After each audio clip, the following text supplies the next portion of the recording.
That night, the sky over New York City seemed to pour down water by the bucketful. The violent wind slammed raindrops against the window pane, creating a sound that mixed fury and sorrow. I was huddled on the cold granite floor, my thin back pressed against the leg of a luxurious Italian leather sofa. My body was drenched, not from the rain, but from the iced orange juice my mother-in-law had thrown in my face a few minutes earlier. Standing before me, my mother-in-law, Mrs. Eleanor Thornton, stood with her hands on her hips. Her immaculately made-up face was disfigured by rage. Her sharp eyes burned through me, as if I were looking at trash. Beside her stood James Jim Thornton, who had been my husband for the last 3 years. He looked handsome in his expensive designer suit, but his gaze avoided mine. Between them, Jim's young mistress, Chloe Adams, clung timidly to his arm. With one hand, she discreetly covered her already noticeably rounded stomach beneath a sheer silk nightgown. With the other, she dabbed away a crocodile tear. "Are you still here? What are you doing?" Mrs. Thornton's sharp voice broke the suffocating silence of the Greenwich mansion. "Don't you hear me? Sign the divorce papers and get out of this house right now. Our family cannot accept a barren woman who can't even give us an heir." Every word was a dagger plunged into my heart. A barren woman. For the past 3 years, I, Elizabeth Liz Davis, had sacrificed everything for this family. I quit the job I loved to become a full-time housewife and a devoted daughter-in-law. I managed Jim's meals and rest and worried about Mrs. Thornton's health whenever the weather changed. The housework, the social affairs, I did everything to live up to my position as a daughter-in-law in this affluent family. But today, because of a child not yet born, my 3 years of dedication crumbled. I looked up at Jim, my eyes brimming with tears, and said in a broken voice, "Jim, say something. Have you forgotten everything you promised me?" Jim flinched, but quickly looked away. "Liz," he mumbled, "I'm sorry, things have come to this point. Chloe is expecting my child. Please, forgive me." I let out a bitter laugh as tears streamed down my cheeks. "How can I forgive you? Your betrayal, the fact that you and that woman saw each other behind my back, the cruelty of kicking out the wife who endured all the difficulties with you just to bring your mistress home." Chloe began to sob. Her voice was pitiful. "Sister, I'm so sorry. Jim and I truly love each other. I didn't want to be the other woman either, but love is not a sin, and now I'm carrying his child. Please, allow us to be together." A wave of nausea washed over me at her hypocritical fragility. I sprang to my feet. The cold rising from the floor made me shiver, but rage gave me strength. "Shut up! You have no right to speak to me. Love isn't a sin, you say, but using love to destroy another person's family is an abominable crime." Seeing me yell at his future daughter-in-law, Mrs. Thornton grew even more furious. She lunged at me, pointing her finger and shouting, "How dare you raise your voice here? You should be grateful my Jim married a nobody like you. You are nothing but an heirivist who can't even fulfill her duty to give an heir. You don't deserve my son." She grabbed the divorce papers from the side table and shoved them into my hand, along with a pen. "Sign it. Sign them right now. Or I swear you will see how cruel I can be." I looked down at the documents. The word divorce looked blurry through my tears. My hand trembled uncontrollably. I looked at Jim one last time, searching for any trace of remaining affection, but in his eyes there was only a superficial apology and impatience. He wanted this situation to end as soon as possible. My heart turned to ice. I took the pen. Every stroke felt like tearing skin from my body. I signed my name, Elizabeth Davis, in shaky calligraphy. It was the signature that buried 3 years of my youth in what was supposed to be a respectable family. As soon as I finished, Mrs. Thornton snatched the papers away as if afraid I would change my mind. She gave me a look of contempt. "That's it. Now you can leave. I will have someone pack your things and throw them out. Don't think about taking anything from this house. Get out of here empty-handed." Without a word, I silently turned and walked toward the door. I no longer needed anything from this place. The designer clothes, the expensive handbags, everything seemed meaningless. The torrential rain was pouring outside. I had no umbrella and not a single dollar in my pocket. The heavy rain washed the makeup from my face, but it could not cleanse the pain and humiliation from my heart. Just as I stepped out the front gate of the estate, a familiar car screeched to a halt. It was George, the chauffeur who had worked for this family for over 20 years. He hurriedly got out of the car with an umbrella. He looked at me with compassionate eyes. "Mrs. Thornton," George called hesitantly. "It's raining buckets. Where are you going?" I shook my head. I couldn't say anything. George sighed and pressed a wad of wrinkled bills into my hand. "This isn't mine, ma'am. Young Mr. Jim asked me to give this to you. He said it was a final gesture of affection. Please take it and get a taxi." I looked at the wad of bills in my palm. $500. 3 years as a wife. 3 years of devotion. Reduced to $500 in the name of a final gesture. How ridiculous. This humiliation was more painful than any insult. I squeezed the bills tightly, feeling the corners dig into my skin. Suddenly, a surge of indignation flooded me. I raised my head and looked at the brightly lit, yet glacial, mansion under the rain. Inside, those people would be celebrating their victory. With all the strength I had left, I tore the wad of bills into 1,000 pieces. The shredded paper flew away with the wind, scattering into the white curtains of rain, just like my marriage shattered and impossible to repair. "I don't need your pity," I screamed into the downpour, unsure if I was saying it for them to hear or to convince myself. Then I turned and stumbled into the darkness of the storm, leaving everything behind, holding only my broken heart and a resentment that chilled me to the bone. In the days following that stormy night, I lived like a shadow, devoid of strength. I found a small, damp attic apartment in a quiet alley in Sunset Park, Brooklyn. The small savings I had from before my marriage would soon run out. I had to find a job. I had to stand on my own feet. But 3 years as a housewife had undermined my confidence and atrophied my professional skills. I sent my resume to several places, but all politely rejected me. I was desperate. While searching for work online, I stumbled upon a job advertisement for the Sterling Group. They were looking for an administrative assistant. No extensive experience was required, just meticulousness and diligence. The salary wasn't much, but in my situation, it was my only lifeline. I submitted my application without much hope, but to my surprise, I received a call for an interview. That morning, I put on the most decent office attire. I had a white blouse and a black pencil skirt I had bought long ago. I applied a little makeup to hide the fatigue and dark circles from lack of sleep. Standing in front of the Sterling Group's imposing skyscraper on Park Avenue, a symbol of New York's wealth and power, I felt incredibly small and insignificant. I took a deep breath and promised myself to do my best. The interview went quite well. The human resources director was a stern-looking middle-aged woman, but her questions were professional. I answered as best I could. Just as the interview was about to conclude, and I was silently praying for a positive result, the door suddenly opened. A man in his 60s entered, tall, kind-looking, but with an aura of authority. His hair was gray, but his eyes were still bright and intelligent. He wore a perfectly tailored gray suit. The HR director immediately jumped up and bowed her head respectfully. "Mr. Sterling, what brings you here?" I quickly stood up as well, startled. "Mr. Sterling?" This man was the chairman of the Sterling Group, Mr. William Sterling, a legendary figure I had only seen in newspapers. Why would he appear at an interview for such a low-level position? Mr. Sterling nodded briefly to the employee, and then his gaze casually swept over me and stopped.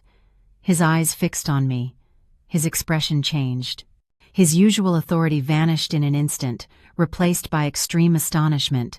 His eyes were glued to a spot on my neck. Instinctively, I touched my neck. Ah, the mole. I had a small butterfly-shaped mole on the right side of my neck. It had been there for as long as I could remember. It was my personal, unmistakable mark. But why did this mole leave this powerful chairman so dumbfounded? "What is your name?"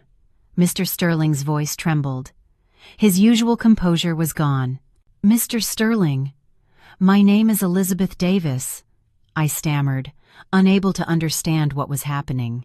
"Eliza," he murmured, and then stared back at my mole. That butterfly-shaped mole. Suddenly, he moved towards me quickly. He was so close that I could clearly see his eyes, the wrinkles, and the intense emotion building up in them. He looked at me with a mixture of pity, longing, and incredible joy. "My God, is it really you? Are you truly Eliza?" he said with a shaking voice. I was completely bewildered. "Mr. Sterling, perhaps you are confusing me with someone else." Mr. Sterling didn't reply. He stepped back a few paces and pulled his cell phone from his pocket. His fingers trembled as he dialed a familiar number. As soon as the other side answered, he forgot about my presence and the stunned HR director and yelled into the phone, "Richard! Richard! Listen to me!" His voice was choked with tears. "I found her. I found Sophia. She's alive.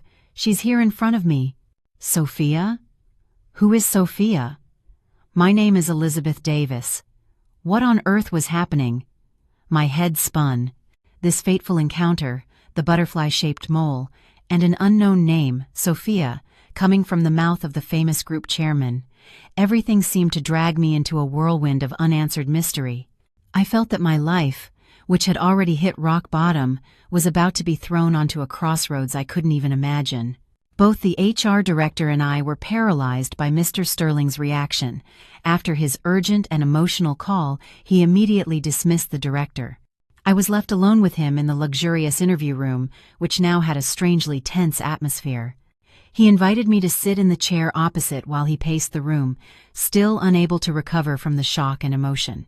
Finally, he stopped, sat down facing me, and looked at me with an incredibly complex expression. It was a mixture of joy, pain, doubt, and intense hope.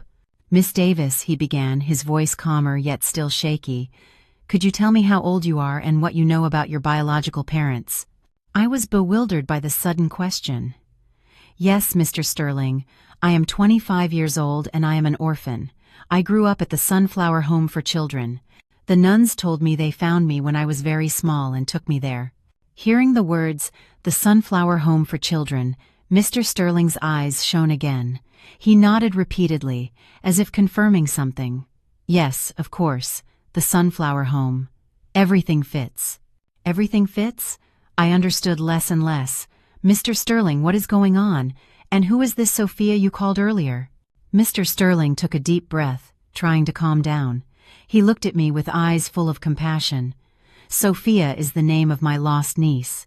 To be more precise, the second young lady of our family, the granddaughter of the founder of this group, my father."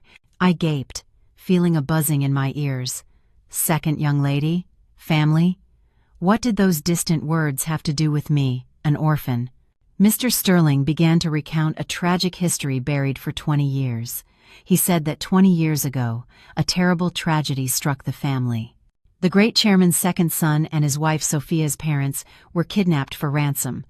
Along with them, their 5-year-old daughter, Sophia, was kidnapped. The ransom was paid, but the kidnappers vanished, and the family only recovered their son and daughter-in-law's bodies after a car crash miles away. We all slowly accepted the painful truth that the child was no longer in this world, Mr. Sterling said, his voice choked. But I never gave up hope. I always believed she was alive somewhere. Before she disappeared, Sophia had some very distinctive physical features. "Like you, she had a butterfly-shaped mole on her neck," he said, pointing to my neck. I unconsciously touched the familiar mole, and he continued. "She had a small mole on her left earlobe.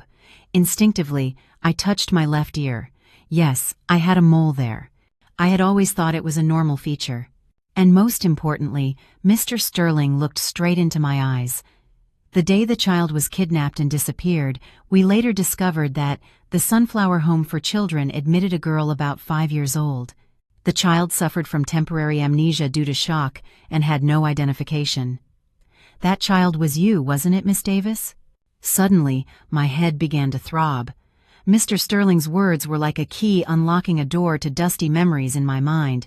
Faint, fragmented images began to flood me. I saw a loving woman with long hair hugging me. She smelled of jasmine. I saw a tall man who always carried me on his shoulders. His laughter was warm. I saw myself in a car. And then a loud crash, blinding light, screams, and darkness. Ah! I clutched my head. The sharp pain almost made me faint. The fragments of broken memories tore at my mind.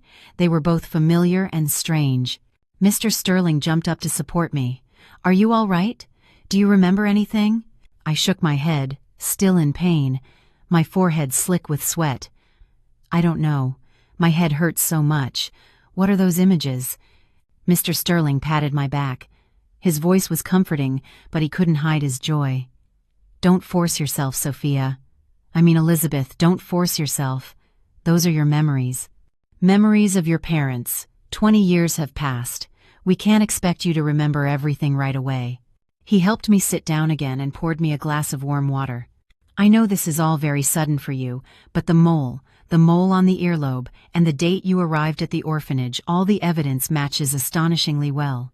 I am over 90% certain that you are my lost niece, Sophia Sterling." I sat there. The glass of warm water in my hands failed to warm my trembling body. From an abandoned wife and an orphan with nowhere to go, I could suddenly be the second young lady of a prestigious family. The reality was so shocking, so incredible, it seemed like a fairy tale, but the headache and the fragments of broken memory told me that perhaps this was the truth about my lost identity. To confirm everything, Mr. Sterling proposed a DNA test. He explained that it was the most scientific and accurate way to clear all doubts. Although he was almost certain in his heart, he needed an official result to inform the great chairman and the entire family. In the midst of my emotional confusion, I simply nodded. I also wanted to know the truth. Whatever that truth was, I needed an answer for my turbulent life. Carefully, strands of my hair and a cheek swab sample were taken. Mr. Sterling said he would use his contacts to get the results as quickly as possible. While waiting, I was temporarily housed in a luxurious apartment owned by the group that he arranged.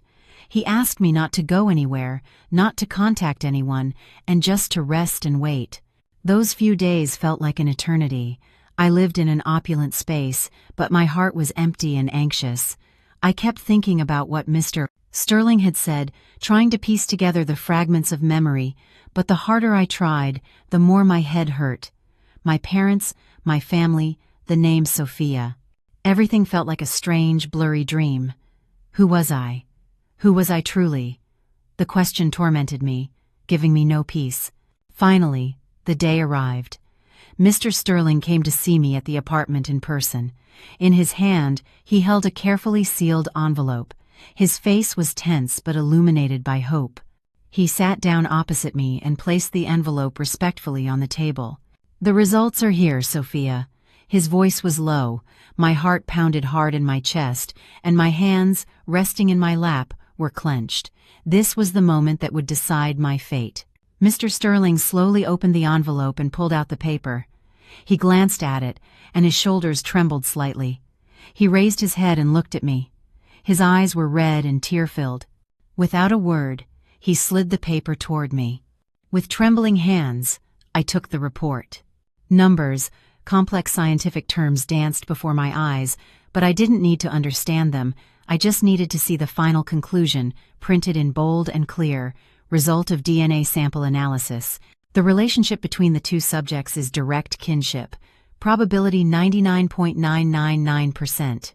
99.999%. An almost absolute number. I was not Elizabeth Davis. I was Sophia Sterling. The paper fell from my hands. The tears I had suppressed for the past few days erupted uncontrollably.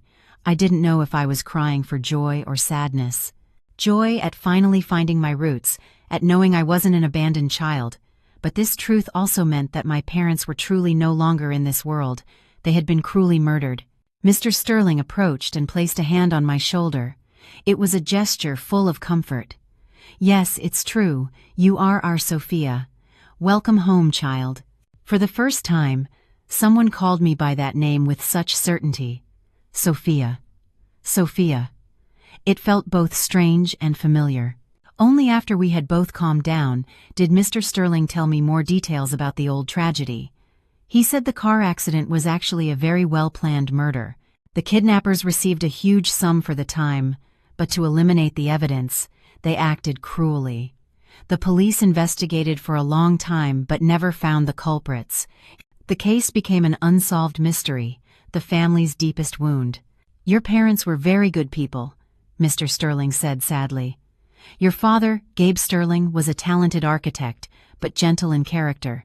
He didn't like confrontations. Your mother, Eliza Wells, was a cellist, a gentle and kind woman. They just wanted a normal life. But fate was too cruel. Hearing about my parents broke my heart. The image of the warm man and the jasmine-scented woman became clearer than ever in my mind. They were my parents. Now, Mr. Sterling brought me back to reality. You have to prepare to come home, to the family. You are going to meet your grandfather. William Sterling, the great chairman, has been waiting for this day for 20 years, and you also have an older sister, Catherine Sterling. Grandfather, sister, relatives, whose existence I didn't even know. A mixture of anticipation and anxiety arose in me. Would they accept me? Could I fit into a completely unknown world? A world of wealth and power I had never imagined? My life, from this moment on, officially moved to a new chapter with the name Sophia Sterling. A gleaming black luxury sedan drove through the elaborate wrought iron gates and slowly entered a well-paved driveway flanked by shady, centuries-old trees. As we proceeded, a majestic mansion, like a fairy tale castle, gradually appeared. This was the family's primary residence in Greenwich, Connecticut, and as of today, it would be my home. Sitting next to me, Mr. Richard Rick Sterling smiled faintly, seeing me hold my breath as I admired the scenery. "Welcome home, Sophia." I didn't know how to respond, so I simply nodded awkwardly. My heart pounded with excitement and fear. Everything had been so fast and sudden. Just last week, I was a repudiated wife living in a humble attic apartment. This week, I was sitting in a luxury sedan, returning to the country's wealthiest family with a completely new identity. The car stopped in front of the main entrance of the mansion. A long line of servants was already waiting. When Mr. Sterling and I got out of the car, they all bowed in unison.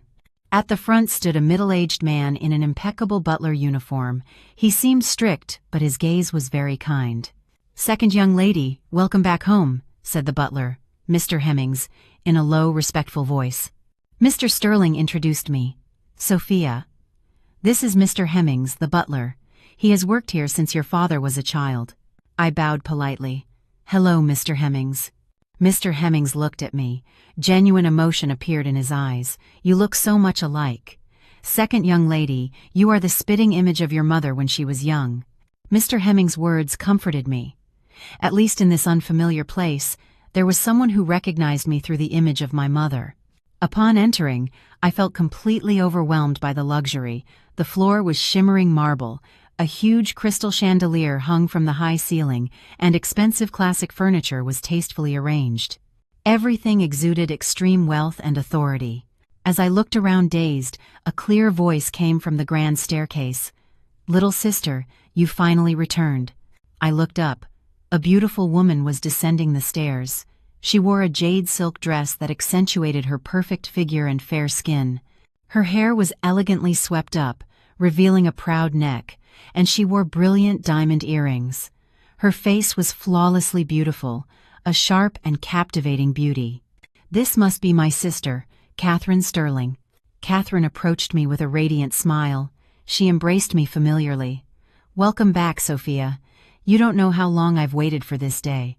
Her embrace was firm, her expensive perfume enveloping me, but for some reason, I felt an invisible distance. Her smile was beautiful, but it didn't seem to reach her eyes. Her eyes scanned me in a brief instant with a sharp, scrutinizing gaze. "Hello, sister," I replied a little uncomfortably. "It's good that the two sisters have reunited," Mr. Sterling said cheerfully. "Catherine, where is grandfather?" "Grandfather is waiting for his granddaughter in the study, Uncle Richard." "Go see him," Catherine replied, her voice still sweet as honey. Chairman William Sterling's study was at the end of the hall. Mr. Hemmings silently opened the heavy wooden door. Inside, an elderly man with white hair sat in a large wingback armchair with his back to the door, holding a silver-handled cane. "Grandfather, Mr. Chairman, I have brought the second young lady," Mr. Sterling said, breaking the silence. The chair slowly turned. I held my breath. The great chairman's face was gaunt and deeply furrowed with the wrinkles of time, but his eyes were still clear and sharp. He stared at me, a gaze that seemed to penetrate to the depths of my soul. I nervously clenched my hands. The chairman said nothing but raised his thin, trembling hand and pointed to my neck, his gaze fixed on the butterfly-shaped mole. "Butterfly, my little butterfly." His voice cracked, and 2 streams of hot tears rolled down his aged face. That night, the long, precious wooden table could accommodate more than 20 people, but today it was just the 4 of us: William Sterling, Richard Sterling, my sister Catherine, and me. Sitting in the opulent space, under the bright crystal light, I still felt unreal. William sat at the head of the table, his face much more flushed and lively today. He kept placing food on my plate, exquisite delicacies I had never tasted in my life. "Eat more, Sophia," he said in a loving voice. "You are too thin. You must have suffered a lot." I bowed my head. My eyes reddened again. "Thank you, grandfather. I'm fine." Sitting next to me, Richard also smiled kindly. "Yes, Sophia, make yourself at home. After all, this is your house." Only my sister Catherine was quieter than usual. She still had an elegant smile and noble gestures, but I could feel her observing me. She didn't speak much, only looking at me occasionally with an inscrutable gaze. Halfway through dinner, William suddenly asked me, "Sophia, Richard told me you were married and recently divorced. Is that true?" The atmosphere at the table tightened. I paused. The piece of sea bass on my chopsticks seemed to have frozen. I didn't want to bring up that painful past again, especially on my first day back. Seeing my dilemma, Richard quickly intervened. "Father, how about we talk about that later? Today is a happy day." "It's okay, Uncle," I interrupted him, taking a deep breath. I knew I couldn't avoid it forever. It's already in the past. I raised my head. I looked directly into my grandfather's eyes and told him my story. I didn't elaborate or present myself as a victim. I simply calmly described my 3 years of marriage, Jim's betrayal, and how I was kicked out empty-handed. I tried to keep my voice from trembling, but upon mentioning the $500 gesture of affection, I couldn't help but feel indignation rising in my eyes. The table was silent. When I finished speaking, William's cheerful face had disappeared, replaced by a grim expression. He dropped his cutlery with a sharp clang. "Miserable ingrates," he hissed through clenched teeth. Fury flashed in his eyes. "How dare they treat the granddaughter of the Sterling family that way? They are fools who don't fear God." His anger startled me. I had never seen an old man with such a fearsome aura. He turned to Richard. His voice was firm. "Immediately put someone on investigating that man's company. Finances, taxes, projects everything. In a week, I want him bankrupt. I will make him kneel before my granddaughter and beg for forgiveness." "Yes, Father. I will take care of it immediately," Richard replied without hesitation. I hurried to stop him. "Grandfather, please don't. I don't want to cause trouble for others because of my affairs." "Trouble? What nonsense!" William exclaimed, but his gaze softened towards me. "You are my granddaughter, the second young lady of this house. Whoever wrongs you faces our entire family. This is no longer just your issue, it's a matter of honor for our family. Don't worry, grandfather will get you justice." His words were like a warm stream that calmed my wounded heart. For the first time in my life, I felt I had strong backing behind me, someone who would protect me unconditionally. It was then that my sister Catherine, who had been silent, spoke. Her voice was extremely light. "Grandfather, if you get angry, it's bad for your health. Sophia just returned. We should talk about happy things." She turned to me with a sympathetic smile. "Little sister, it's unbelievable that you went through such humiliation. We women have it so hard, but it is also your fault. How could you choose such a despicable man? You should improve your judgment when choosing men." Her words on the surface seemed like comfort, but each one was a needle pricking my pride. She was mocking me for being foolish and having poor judgment of character. Her smile remained perfect, but in her eyes there was a barely perceptible gleam of satisfaction. A silent undercurrent flowed over the now peaceful table. I realized that my life here would not be as simple as the love my grandfather gave me, and this beautiful sister was my first challenge.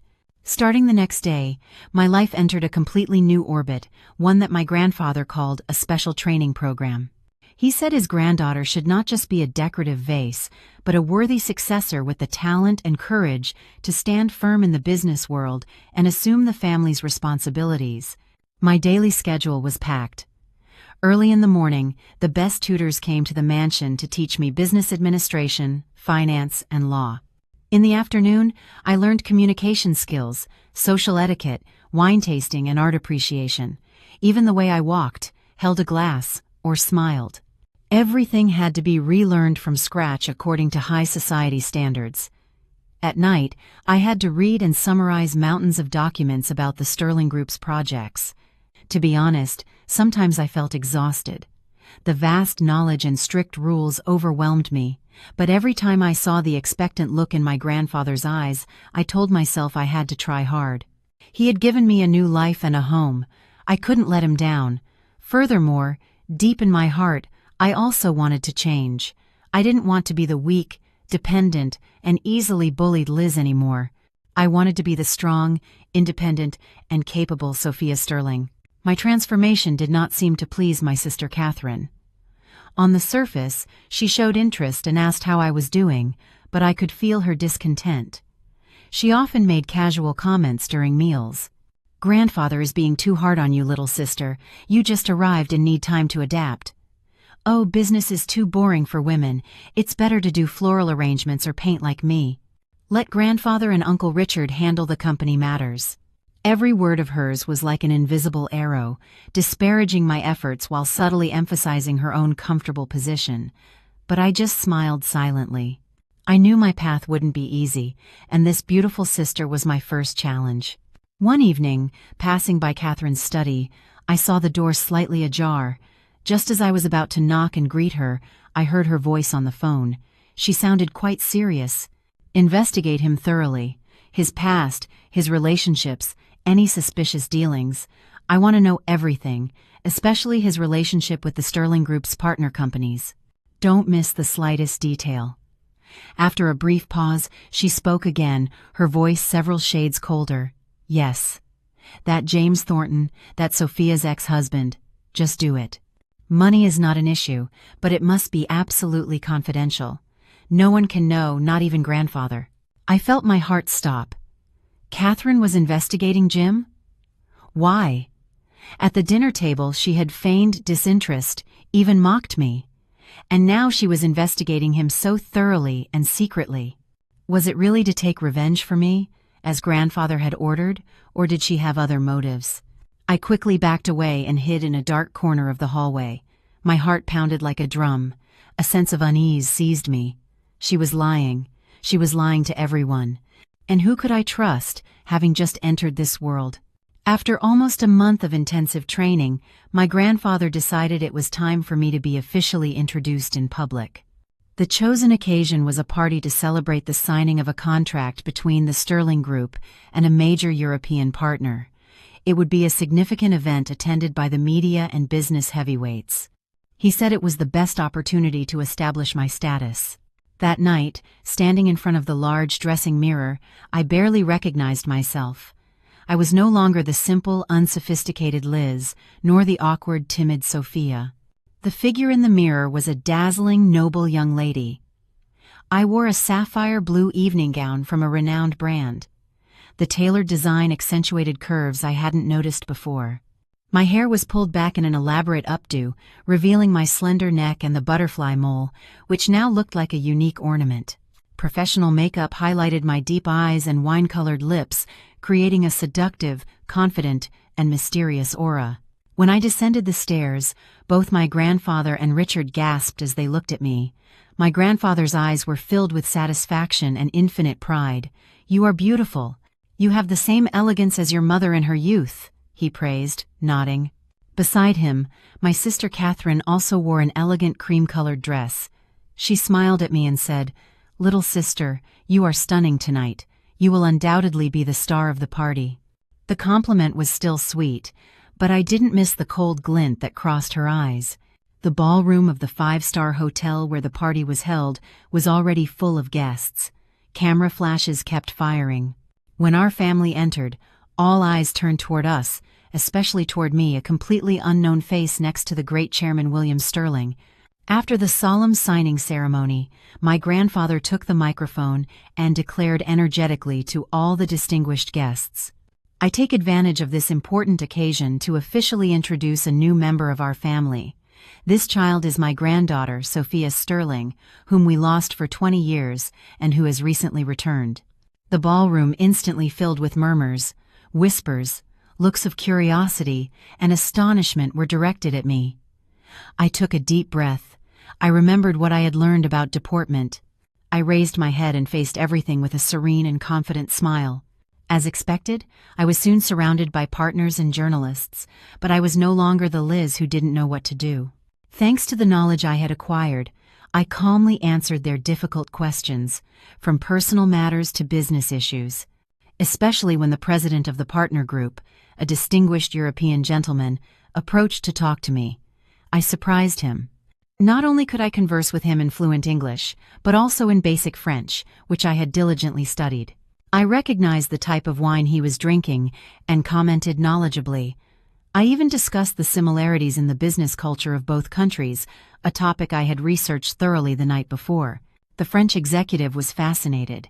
He looked at me with admiration and told my grandfather, "Mr. Sterling, you are a lucky man to have such a beautiful, intelligent, and insightful granddaughter. The future of the Sterling Group will undoubtedly be even brighter." My grandfather laughed heartily, not hiding his pride. Beside him, Richard nodded with satisfaction. Only my sister Catherine's smile seemed a little forced. My debut that night was a success beyond expectations. The name Sophia Sterling, the second young lady of the Sterling Group, became the hottest topic in the media and high society overnight. The butterfly that had slept for 20 years had finally made its first dazzling and impressive appearance. While I was the center of attention, the appearance of some unwanted guests shattered the party's perfect atmosphere. Jim and Chloe entered through the door. They seemed to have prepared diligently. Jim wore a shiny suit, and Chloe wore a designer maternity dress, trying to project the satisfied appearance of a young director's future wife. They had probably come to seek business opportunities and rub shoulders with high society. Their gazes swept through the crowd until they found me. Both froze. The wine glass in Jim's hand almost dropped. Chloe's expression went from astonishment to shock and then to envy and disbelief. They couldn't believe that the rustic wife they had humiliatingly kicked out was now shining with splendor as the lady of a prestigious family. I saw them, and my heart skipped a small beat before regaining composure. The past was the past. They no longer had the power to hurt me. I tried to ignore them, but Chloe didn't think the same way. Unable to bear the reality before her eyes, she pulled Jim's arm and approached me with determined steps. "Well, isn't this Elizabeth?" Chloe said in a deliberately loud voice so others could hear. "Long time no see, I almost didn't recognize you. They say you should shelter under a good tree, and boy have you climbed fast." People around us began to look at us curiously. I knew this was the moment to show my mettle. I couldn't let her ruin my debut. I turned around, looked directly at Chloe, and gave her a soft but distant smile. "Hello, Chloe and James. It has been a while. Thank you for the compliment, but I believe you misused that saying." I brought the wine glass to my lips, took a small sip, and continued calmly. My tone was elegant, but every word was sharp as a knife. A pig in a poke is still a pig. I have simply returned to where I belong. On the contrary, I feel sorry for those who, not being a phoenix, try to adorn themselves with borrowed feathers. Chloe's face turned pale, then red with anger. She wanted to say something, but was speechless. Jim, realizing the situation was not good, hurriedly pulled Chloe's hand and stammered, "Elizabeth, I mean, Miss Sterling, we didn't mean that." I directed a glacial look at Jim. "Mr. Thornton, I don't think we have anything more to talk about, but if you insist, I suppose I should thank you." Jim looked at me surprised. I smiled disdainfully. "If it weren't for your betrayal and your family's cruelty, I would probably still be living as a fool, unaware of who I am or how to return home. Oh, by the way, how is the company doing lately? I hear my grandfather is especially interested in the situation of young companies these days." I deliberately lowered my voice, leaning in slightly, as if to tell a secret. Jim's face instantly turned white. He perfectly understood the meaning of my words. My grandfather's threat a few days ago was not a joke. With a single gesture from him, the small company he had worked so hard to build would disappear like smoke. Jim stammered, cold sweat beading on his forehead. I didn't give him a chance to say more. I took a step back, recovering my haughty composure. The party has just begun. Enjoy the evening, but I would advise Miss Adams to be careful during her pregnancy. It's not good to be in crowded places or get too excited, for the baby's sake. Finished with my intervention, I turned elegantly and left, leaving them stranded amid the curious glances and whispers of the crowd. They had become the laughingstock of the party. In the distance, I saw my sister Catherine standing with a glass of champagne. On her lips was a smile of satisfaction, as if she had just watched a funny play that she herself had directed. My heart sank. She was definitely not a simple person. The confrontation with Jim and Chloe gave me a brief sense of victory, but it was followed by emptiness. Humiliating them was not as satisfying as I had thought. It only confirmed that they and I belonged to completely different worlds. That past, although painful, was truly behind me. That night, after returning to the mansion, I went back to my room exhausted. I took off the dazzling dress and wiped away the heavy makeup. I was myself again, the Sophia who was still trying to adapt to her new identity. I stood by the window, gazing at the vast, silent garden under the moonlight, lost in thought. At that moment, my phone on the table briefly vibrated, announcing a new message. It was from an unknown number. I opened it out of curiosity. The message was short, but its content stunned me, as if an electric current ran through my body. Sophia, it's Jim. I know you hate me, but there are things you need to know. If you want to know the truth about your parents' accident 20 years ago, meet with me. Don't trust your sister. It's not as simple as it seems. I read the message over and over. My heart pounded. Jim, why would he send me a message like that? What did he want? Was it a trap? Perhaps he wanted revenge after the humiliation at the party. 1,000 questions and doubts arose in my mind. I had no reason to trust Jim, the man who had cruelly betrayed me, but his warning about my sister Catherine terrifyingly matched my own suspicions. The secret phone call I had heard, the meaningful smile on her face as she watched me confront Jim. Everything indicated that this elegant and kind sister hid another face. And what shocked me most was that he mentioned the truth about my parents' accident. It wasn't an unsolved case. How could Jim know? Was he involved? Or was it just bait to bring me in? I paced back and forth in the room, my heart troubled. On one hand, there was my hatred and distrust of Jim. On the other, the burning desire to find the truth about my parents' deaths and the growing unease about my own sister. Finally, the desire to find the truth won. I couldn't keep living amidst deception and dark secrets. Even if it was a trap, I had to go. I had to meet Jim and find answers. I picked up the phone, and with trembling fingers I replied, "Time and place." The calm night sky outside the window seemed to foreshadow that another storm was about to break in my life, a storm much more terrible than the betrayal of my marriage, because it was related to intrigues and hatreds hidden for 20 years. The meeting with Jim was not as I expected. He simply sent me an email address by message, saying that when the time came, he would send me all the information there. And he insisted that I be very careful with Catherine. His ambiguity made me even more uneasy, but at the same time, it made me more alert than ever. I knew I was walking on thin ice, surrounded by conspiracies I had yet to unravel. A few days after the party, at a family meeting, my sister Catherine made a sudden proposal. Grandfather, Uncle Richard, and Sophia, she began in her usual sweet voice. Our 5-star resort project in Martha's Vineyard is having some difficulties with land expropriation and press issues. I think this is an excellent opportunity for Sophia to test her skills.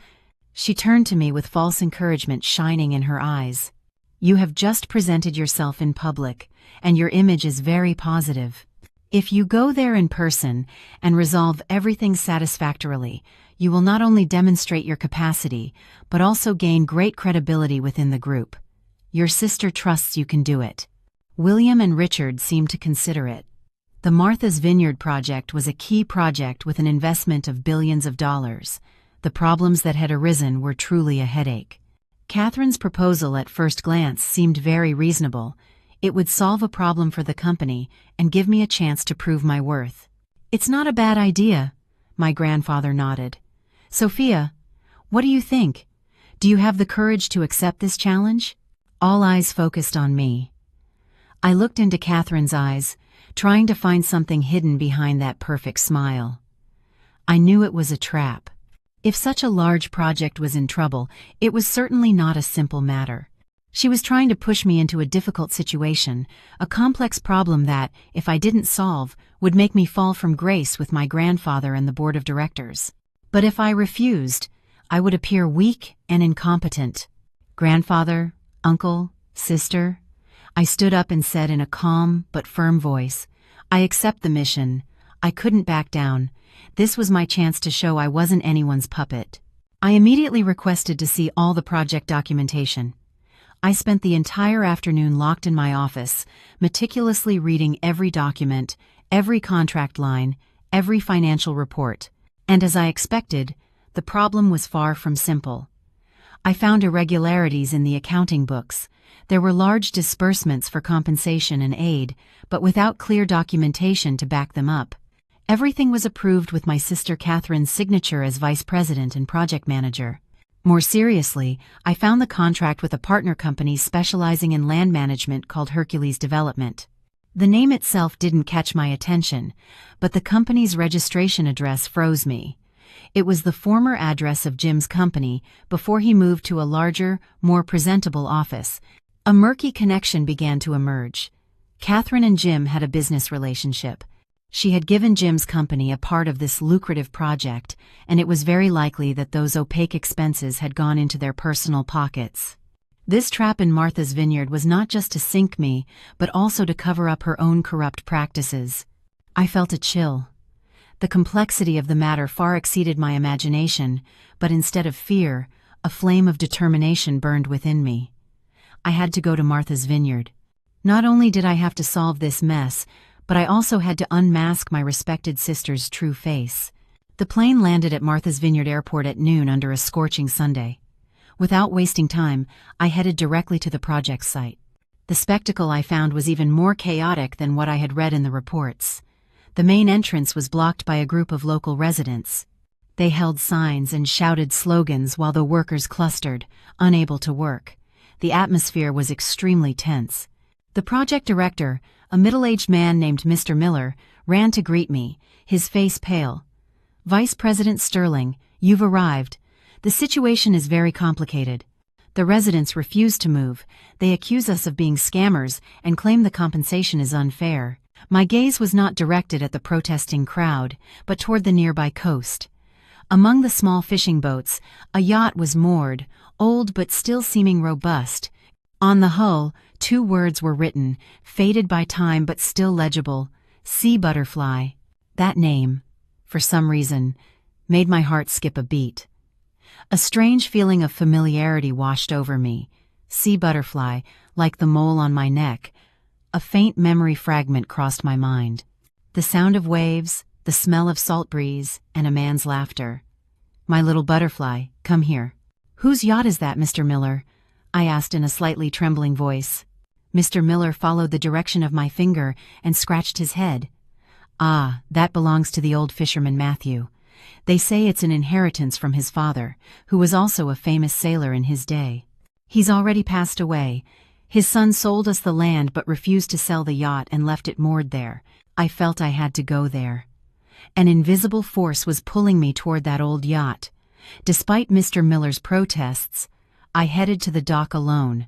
I spoke with Matthew's son and expressed my desire to see the boat. Perhaps sensing the sincerity in my gaze, he agreed. When I stepped onto the old wooden deck, I felt as if I had returned to a familiar place. Everything evoked an indescribable emotion. I entered the pilot cabin. Everything was covered in a thick layer of dust, but it was still intact. My hands unconsciously brushed the wooden rudder and the old navigation equipment. And then I saw it stuck in a small crack in the control panel. There was an old leather notebook. Trembling, I picked it up.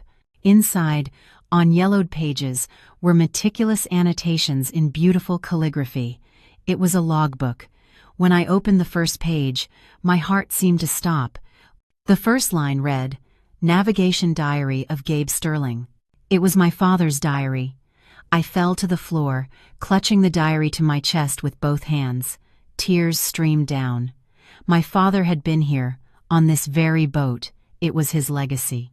I quickly turned the pages, devouring every word of his writing. He wrote about sailing, about his love for the sea, and about his love for his family. On the last pages, I found an old black and white photo. In it, a very young father, Gabe Sterling, smiled radiantly with one arm around the shoulders of an unknown woman. The woman was also very beautiful, with sad eyes and a gentle smile. They were on the deck of this very Sea Butterfly. Who was this woman? Why was she in such an affectionate photo with my father? This diary and this photo raised more questions than answers. My father's past, the secret of his death, seemed much more complicated than I thought, but now I had an important clue, and I knew my journey to find the truth had just begun. With my father's diary in my hands, I felt a strong connection to the man I had only been able to imagine through broken memories. Pain and curiosity drove me, but reason told me I must first solve the problem before me. The Martha's Vineyard crisis was my first test, and I couldn't fail. Instead of using the force of power or money, I decided to use sincerity, a weapon my sister Catherine would never have considered. I spent the whole night meticulously rereading my father's diary. He didn't just write about the sea. He wrote a lot about his fisherman friends here, about the afternoons he spent with them having coffee and playing chess. He wrote about his respect for these simple, hard-working people and his love for this land. Among them, he mentioned old Matthew several times as a close friend. This gave me an idea. The next morning, I didn't go to the site as a high-ranking boss. I dressed in simple clothes and looked for the elders among the protesters, those who were probably my father's friends. I didn't talk about compensation or projects. I simply, in silence, showed them the diary. "Elders, do you recognize this handwriting?" I asked in a low, respectful voice. "This is the diary of my father, Gabe Sterling." Several elders approached, squinting to see the yellowed pages. A white-haired elder suddenly exclaimed, "My God, this is Gabe's handwriting. What a good man he was, always so kind." The tense atmosphere instantly softened. They looked at me with different eyes. It was no longer the hostility toward an investor, but the curiosity and affection toward the daughter of an old friend. I told them my story, how I had found my family after 20 years. I told them about my father's love for this land and its people, just as I had read in his diary. Only after establishing that connection did I begin to listen to their story. They said a man claiming to be a representative of the group had come and promised them very high compensation. But when they received the money, the sum they held in their hands was barely a fraction of what was promised. The man was a scammer, an intermediary who had colluded with Hercules Development to cheat the residents. Everything became clear. Catherine had used Jim's company as a cover to embezzle compensation funds through a scammer, lining her pockets while creating a conflict to put me in a difficult situation. I stood before the residents and solemnly promised, as a representative of the Sterling Group and the daughter of Gabe Sterling, I promise all of you that our group has been tricked by a villain. I will personally investigate this matter to the end. All compensation will be paid again in full by the group, without intermediaries, directly to each family. Furthermore, in memory of my father, we will build a cultural center and a scholarship foundation here for your children. My sincere words reached their hearts. That same afternoon, I called a press conference at the site. In front of dozens of cameras, I publicly exposed the scammers' conspiracy, without yet mentioning Catherine or Jim, and announced the group's new compensation plan and social commitments. The crisis was resolved spectacularly. The residents, who were furious yesterday, began to move happily today. My image, as a young, intelligent, determined, and humane leader, filled the pages of the newspapers. I had turned Catherine's trap into my own springboard. The news quickly reached New York. My grandfather called me. On the other end of the line, his voice trembled with emotion and pride. "Well done. Very well done, Sophia. You have made your grandfather very proud. Like father, like daughter. Come back immediately. I have something important to tell you." Grandfather had made a decision. Upon returning from Martha's Vineyard, I was received as a heroine. My grandfather wouldn't let go of my hand, and in his eyes was absolute confidence. Richard and Mr. Hemmings also looked at me with admiration. Only my sister Catherine, although still smiling and congratulating me, couldn't hide the fury burning behind her beautiful eyes. Her plan had failed miserably. Just as my grandfather had said, the next day he summoned the family and key members of the board of directors. The atmosphere in the mansion's meeting room was more solemn than ever. After summarizing my success in Martha's Vineyard, my grandfather declared in a powerful and authoritative voice, "Sophia's return is a great blessing for our family. Her talent and courage have shown that she is worthy of taking on greater responsibilities. Therefore, today, before all of you, I officially declare that I will modify my will.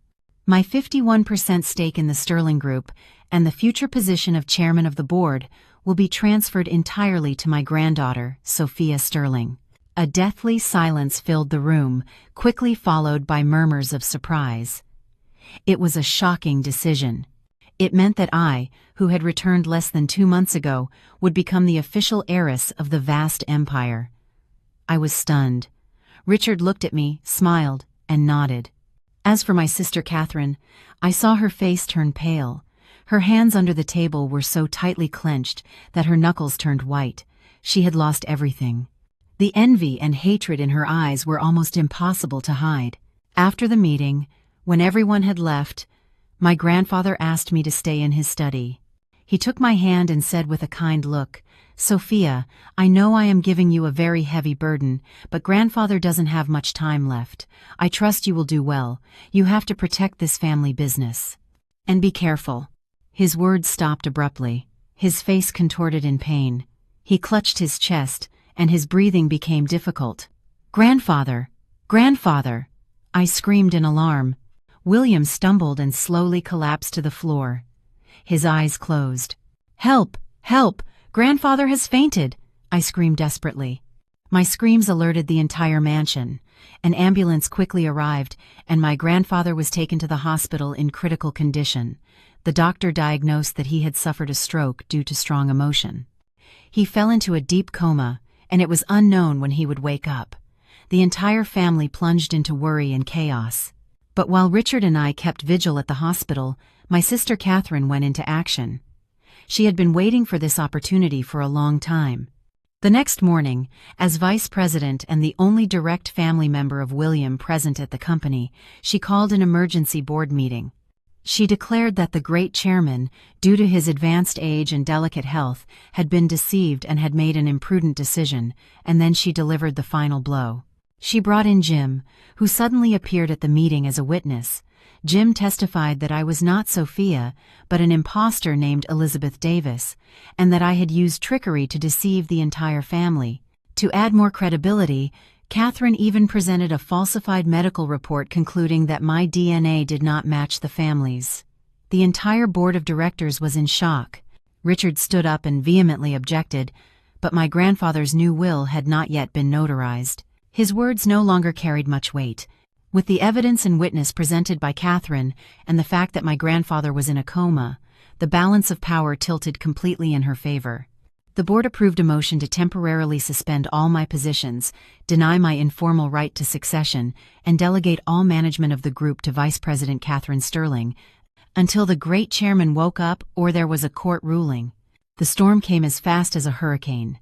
In just 2 days, I went from being the heir to an empire to a suspicious imposter in everyone's eyes. When I returned from the hospital to the mansion, 2 burly bodyguards blocked me at my bedroom door. Orders from Vice President Sterling. "From now on, Miss Sophia cannot take a step outside this room." The door slammed shut behind me. I was under house arrest. Catherine's true trap had just officially closed. The 4 walls of my luxurious room had become my prison. I paced back and forth like a caged animal.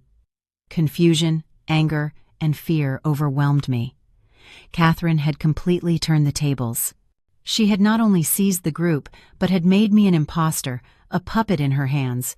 All doors seemed to have slammed shut on me. Grandfather in a coma, Richard neutralized on the board, and me, locked up, unable to contact anyone. I collapsed onto the bed, trying to calm down. Desperation wouldn't solve anything. I had to act. But how? I looked for my phone, but it had already been taken away. All escape routes were blocked. Suddenly, my grandfather's last words before collapsing echoed in my ears. "Be careful." He was trying to warn me about someone, probably Catherine, and then another memory surfaced. When he clutched his chest, his eyes looked at me with urgency. His lips silently murmured a few words. At the time, I was too panicked to notice, but now, in the calm, I tried to recall the shape of his lips. The old villa, the safe. Yes, that was what he was trying to tell me.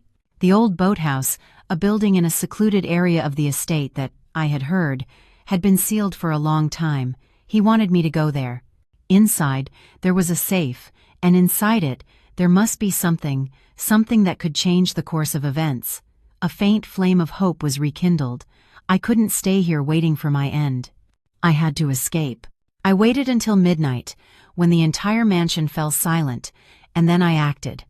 My room was on the second floor, not very high, but enough to be dangerous. I looked out the window.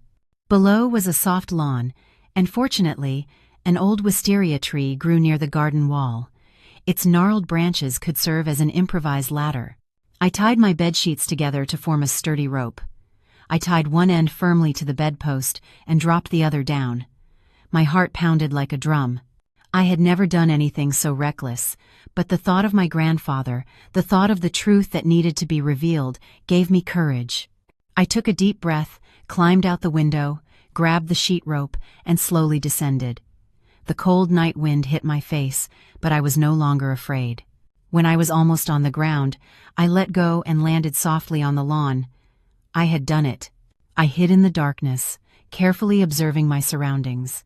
The security lights were still on, and occasionally, I saw the shadow of a patrolling guard. I had to be extremely cautious. Using the bushes and the darkness as cover, I moved like a shadow toward the old boathouse. The boathouse appeared before me, somber and silent under the moonlight. The main door was locked with a large rusty padlock, but I remembered Mr. Hemmings once telling me about a secret passage in the back, a basement window, that the children used to sneak in and out.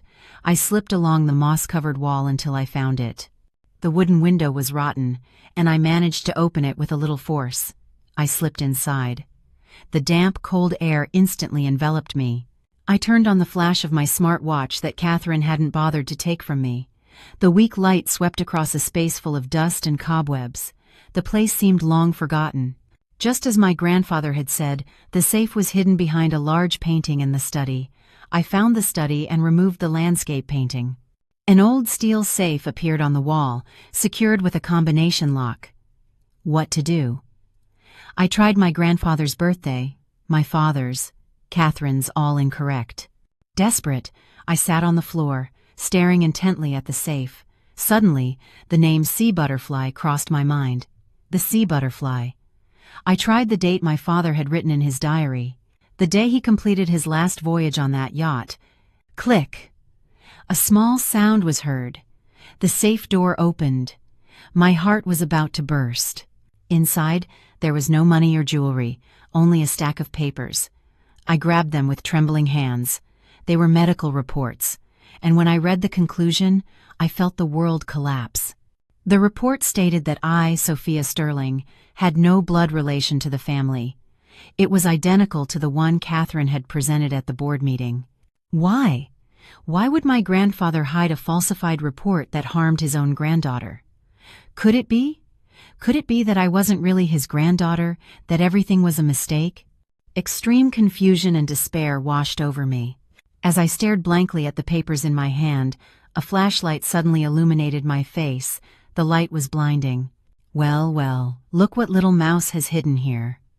Catherine's mocking voice sounded from the study door. She was standing with her arms crossed, and beside her were Jim and two burly bodyguards. Her beautiful face no longer concealed her triumph and contempt. "Sister, how did you know I was here?" I stammered, trying to hide the papers behind my back. Catherine approached, laughing. "Do you think your little tricks can fool me? I've been watching you the whole time. That smart watch you're wearing has a GPS tracker. Stupid." My heart sank. I had been too naive. "Have you found what you were looking for, dear little sister?" She glanced sideways at the papers in my hand. "Yes, that's the truth. You are not grandfather's granddaughter. You are just a lucky orphan with the same mole as his dead niece. Grandfather confused you because he missed her too much. But I am not blind like him." Every word of hers was like a hammer pounding my head. I looked at Jim. He was standing with an expressionless face, his gaze inscrutable. "So you were her man too," I said bitterly. "That message, that warning, it was all part of your plan." Jim didn't reply. He simply avoided my gaze and lowered his head slightly. His silence was a confession. My heart shattered. I had been a fool to believe in the vain hope of a man who had already betrayed me. "Well, the show is over," Catherine ordered the guards. "Grab her. This time I'll lock her in the basement, and she won't get another chance to escape." The 2 guards advanced toward me. I backed up until my back hit the cold wall. I was completely trapped. But at that moment, something happened that no one expected. Jim, who had been silent, suddenly sprang into action. He didn't lunge at me. Instead, he turned and delivered a powerful punch to the face of one of the guards. Before the other guard could react, Jim pushed him with all his might toward Catherine, and both fell to the floor. "Sophia, run!" Jim shouted desperately. I was completely paralyzed. What was happening? "Jim, are you crazy? What the hell are you doing?" Catherine yelled from the floor, furious. Jim ignored her. He ran toward me, snatched the papers from my hand, and threw them into a corner. "It's fake. The real report is with Mr. Hemmings, the butler. Grandfather entrusted it to him. Find him," and then he pressed a small key into my hand. "This is the key to his locker in his quarters. The real proof is there. Go now." The 2 guards had already recovered. Growling with rage, they lunged at Jim. A fierce fight broke out in the small room. Jim was strong, but he couldn't take on 2 professional thugs alone. Soon, he was being brutally beaten. "Jim!" I screamed in panic. "Go. Don't worry about me, fast." Jim stood up and blocked the path of the 2 guards with his own body, buying me time. He looked at me one last time. His gaze was complex, a mixture of apology and urgency. "I owed you an apology and a life. Survive and finish her." One of the guards swung a metal bar and struck Jim hard in the back. He collapsed, blood leaking from the corner of his lips. Tears streamed from my eyes. There was no time to hesitate. I clenched the key in my hand, turned, rushed out of the boathouse, and ran like crazy into the darkness. Behind me, Catherine's furious screams and the sounds of the fight faded. I had to live. I had to find Mr. Hemmings. I had to turn this situation around. For my grandfather, for my parents, and for Jim's sacrifice. I ran wildly through the night. The darkness of the estate was both my enemy and my ally, concealing my small figure from the spotlights and Catherine's guards. The image of Jim collapsed in a pool of blood tormented me, but his words resonated even louder. "Find him. The real proof is there." I had to find Mr. Hemmings. He was the man most loyal to my grandfather and my only hope. Instead of going to the main building, I took a small path used by the gardeners and headed toward the service wing where the employees lived. My heart pounded, partly from running, partly from fear. I knew that if I was caught this time, Catherine would not give me another chance. Fortunately, all of Catherine's attention seemed to be focused on the old boathouse. I reached the service wing without issue. I found Mr. Hemmings' room. The door was ajar. I knocked gently in a trembling voice. "Mr. Hemmings, it's me, Sophia." The door opened immediately. Mr. Hemmings stood there, his old face filled with worry.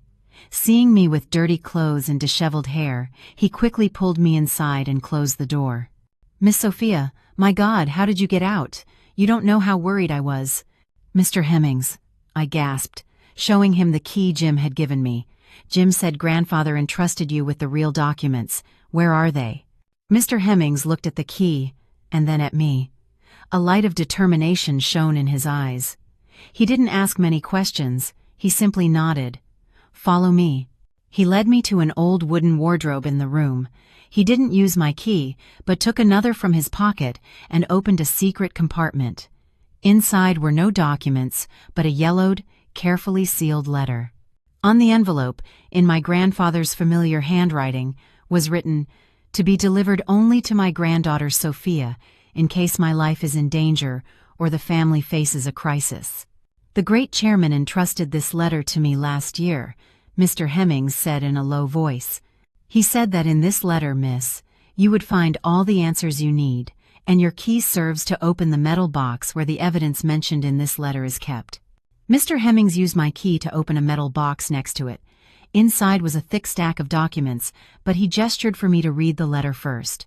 With trembling hands, I opened the envelope. My grandfather's writing appeared, energetic but full of sadness. "My dearest granddaughter Sophia, when you read this, it is likely that I am no longer in my right mind to protect you, or that a great calamity has occurred. The time has come for you to know the whole truth, a truth that I have buried for 20 years for the sake of the family's so-called honor. Sophia, you are of this family's blood.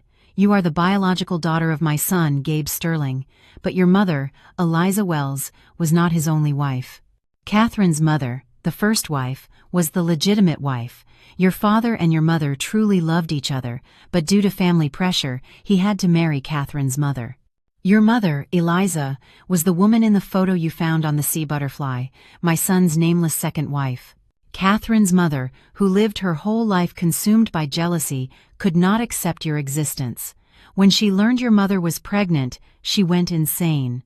It was not kidnappers. She orchestrated the kidnapping. Her goal was to kill two birds with one stone, get the ransom, and eliminate you and your mother at the same time. That terrible car accident was her doing. She killed your father and your mother. You miraculously survived, but you lost your memory and were abandoned in an unknown place by her henchmen, and thus ended up at the orphanage. I discovered all this truth shortly after through a secret investigation. But by then, Catherine's mother was gravely ill, and Catherine was only a child. I couldn't expose my daughter-in-law's crimes. I feared it would stain the honor of the entire family and ruin Catherine's future. I chose silence, a guilty silence that has tormented me for 20 years. I knew Catherine, spoiled since childhood, was selfish and ambitious. I feared that if she ever discovered the truth, she would hurt you. That's why I prepared everything. The fake document in the old boathouse safe was a trap to make her lower her guard, and all the evidence of her mother's crimes, your actual DNA results, a notarized will, I entrusted it all to Mr. Hemmings. Sophia, my granddaughter, use this to reclaim what is yours. Be strong. Forgive me for not protecting you better. Your loving grandfather, William Sterling. I finished reading the letter. Tears already blurred my vision. The truth had finally come out, a truth much more terrible and cruel than I could have imagined. Catherine's mother, she had killed my parents, and Catherine was following the same steps. I wiped away my tears. My gaze became harder than ever.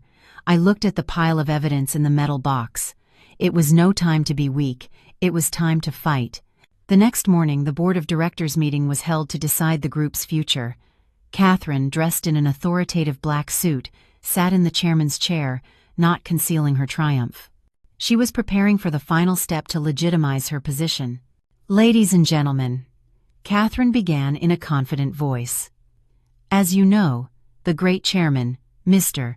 William Sterling, is currently in a coma and incapacitated from leading the company, and the truth about the imposter Sophia Sterling has been revealed. Therefore, today I propose to this board that we vote to officially strip her of her identity and recognize me as the sole legitimate leader of the Sterling Group." Several directors, bought by Catherine, began to speak in her support. Richard sat there with a gloomy, helpless face. Just then, the meeting room door burst open. I entered. Everyone turned to look at me, astonished.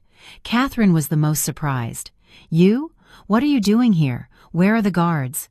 Without even looking at her, I walked directly toward the head of the meeting table. Behind me, Mr. Hemmings followed, carrying the metal box.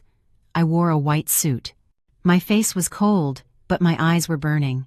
"Hello, Vice President Sterling," I said in a clear, firm voice. "I have come to reclaim what is mine." "What nonsense are you talking about? You are nothing but an imposter," Catherine shouted, losing all her usual composure. "An imposter?" I laughed. Then what is this?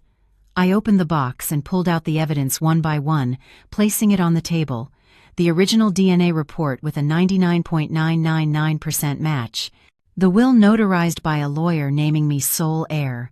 And finally, the complete investigative file on your mother's crimes 20 years ago. Records of transfers to her henchmen, audio recordings, witness statements that my grandfather secretly found. Your mother, out of jealousy, killed my parents and faked a kidnapping, and you, out of greed, have repeated her crime by setting a trap for your own sister. The evidence of your embezzlement in the Martha's Vineyard project is all here too. The meeting room erupted. Shareholders were horrified, unable to believe what they had just heard. Catherine's face was white as paper. She stumbled and stammered. No, it's not true. It's all lies. It's fake. If it's fake or not, the police will give us the answer. Just then, the meeting room door opened again. My grandfather entered, sitting in a wheelchair pushed by Richard. He looked very weak, but his eyes shone, staring intently at Catherine. Everything Sophia has said is true. His voice was weak, but everyone heard it. I am the witness. My grandfather's appearance was the final blow that brought Catherine down. All her hopes vanished like smoke. Cornered and having lost her mind, Catherine did something crazy. She let out a sharp scream and pulled a small, gleaming pistol from her purse. The meeting room turned into chaos. People screamed in terror, looking for somewhere to hide. It's all your fault. Catherine aimed the gun at me, her eyes bloodshot. If you hadn't shown up, all of this would be mine. Mine. If I can't have it, neither will you. Time seemed to stop. I faced the black barrel. For a moment I thought everything was going to end. Bang! A shot rang out, shattering the space, but I felt no pain. A figure had lunged in front of me, protecting me. His body staggered and slowly collapsed at my feet. Blood, a lot of blood, spread across his white shirt. It was Jim. Jim! I screamed, falling to my knees to hold him. He had come. I don't know how he had escaped, but he had arrived right at this moment of life and death. He looked at me and managed a weak smile. I said I owed you a life. Before he could finish, his eyes slowly closed. Everything happened so fast that, taking advantage of the confusion, the building's security team rushed in, disarmed, and subdued Catherine. She didn't resist. She just stood there, laughing like a maniac. An ambulance! Call an ambulance! I shouted, hugging Jim, trying to stop the blood that wouldn't stop flowing. That day, the Sterling Group experienced the biggest earthquake in its history. The culprit was arrested, and the true heiress prayed desperately, embracing her former enemy. A year later, the morning sun streamed through the windows of the presidential office, illuminating the silhouette of a woman contemplating the bustling streets of New York. I had changed a lot. My long hair now reached my shoulders, giving me a more dynamic and modern look. My perfectly tailored suit radiated confidence and the poise of a leader. After a turbulent year, I had firmly consolidated myself in the position of CEO of the Sterling Group, overcoming the crisis and leading the company to new heights. My grandfather had recovered considerably, although his health was no longer what it once was. He was now fully retired, enjoying the pleasures of rural life with Richard, playing chess and having tea every day. Seeing him find peace after so much torment filled my heart with warmth. Catherine was sentenced to a well-deserved prison term for her crimes, and Jim miraculously survived. After recovering, he left quietly, without saying goodbye. Everything between us seemed to have been resolved with that fateful shot. The door to my office opened slightly, and my secretary entered. Madam CEO, Mr. James Thornton, is here to see you. My heart skipped a small beat. He was back. Jim entered. He was thinner, but he looked stronger and more mature. We sat facing each other. There was no longer the hatred of the past, only the calm of those who have weathered a storm together. I'm moving abroad soon, he said first. I wanted to say goodbye before I leave. To start anew, I stated. Yes, he nodded. To a place where no one knows me. Thank you for not pursuing legal action against my company. That was the law's job. Besides, you saved my life. He smiled, a genuine smile, and placed a small object on the table. It was an exquisitely carved wooden butterfly. I had nothing to give you, so I made it myself. Take it as a final apology." I picked up the wooden butterfly, feeling its warmth. "Thank you. Take good care of yourself, Jim." "You too, Sophia." He stood up, turned, and left. A chapter of the past was officially closed. That night, I attended a diplomatic welcome dinner. In the middle of the luxurious ballroom, a warm voice sounded close to my ear. "Good evening, Madam CEO Sterling. May I offer you a drink?" "My name is Michael Solar." I turned around. Before me stood a handsome young man with intelligent eyes and a kind smile. He was the young diplomat I had heard admired. I smiled. A genuine, serene, and calm smile. "Hello, Mr. Soler. I am Sophia Sterling. Nice to meet you." The butterfly that had slept for 20 years, after breaking out of its chrysalis and experiencing all kinds of storms, had finally found its own sky. A new, bright, and hopeful dawn was beginning.